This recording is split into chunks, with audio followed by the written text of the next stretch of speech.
what on earth is this?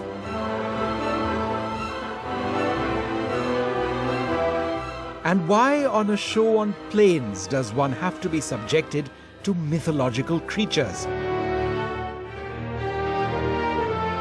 Well, here's why. The creature you see here with the body of a lion and the head and wings of an eagle was considered a powerful and majestic creature. And this here is its modern embodiment.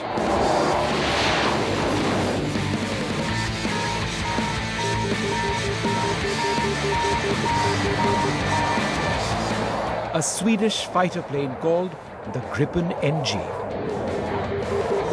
NG means next generation, and this variant is the latest avatar of the Gripen fighter, already in service with 5 air forces around the world. In many ways, the NG is a completely new fighter, incorporating some of the greatest advances in military aviation. At the moment, there is only one Gripen NG.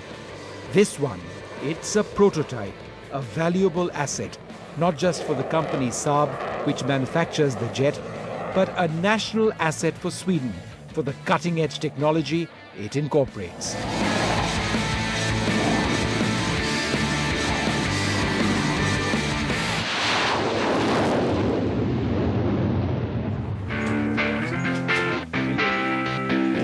Imagine my surprise then when I was invited to be the first civilian in the world to get a ride on the fighter. An opportunity to kick the tires and light the fires of one of the world's most advanced military jets. This would be as close to Top Gun as I could possibly get. Sounds pretty cool, doesn't it? I assure you though, it's not all glamorous.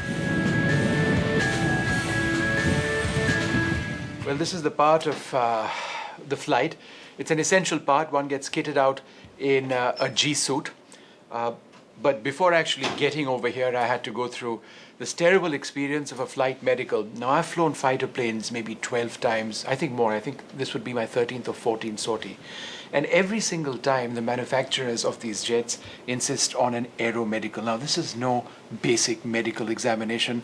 It's a blood test, it's a urine test, it's an ECG, and your blood pressure, of course, is really, really important. It has to be just about perfect, or they say, sorry, look, you can't fly. A full medical conducted by 1 or 2 doctors, and ear tests, eye tests. Fortunately, I've passed this time as well. Imagine coming all the way to Sweden to get a ride possibly on a Gripen NG, and just before the ride being told, look boss, you aren't fit, so maybe you want to fly back to India now.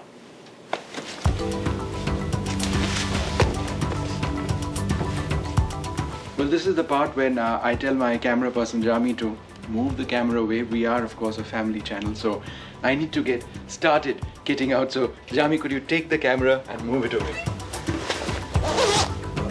Yeah. Just come to the top. Yes, I admit I'm looking a bit like a space cadet. But what I'm wearing is important. Without the G-suit, you just can't fly a fighter. Yeah, nice. Okay, try this one. That's fine, that's fine. One of the things that you actually have to do right when you're getting on one of these fighter aircraft is after you've got your helmet on and you put your mask to your face, you have to actually be able to clip it into place. And you need to do that just by sort of feeling it. And it's taken me a lot of times in the past to actually do this in the aircraft. And time is ticking. When you need to fly off on a quote-unquote mission, you really do need to stick to that time. So I'm just going to practice it a few times to ensure that I get it right.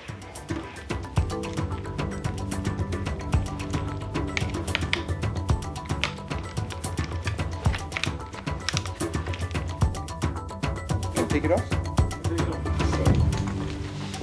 Well, there you have it. Vishnu Shom, fighter pilot, for the umpteenth time. Journalist who's always wanted to fighter planes and has somehow subverted journalism to ensure that he does just that. Self-admission, maybe just a little bit true.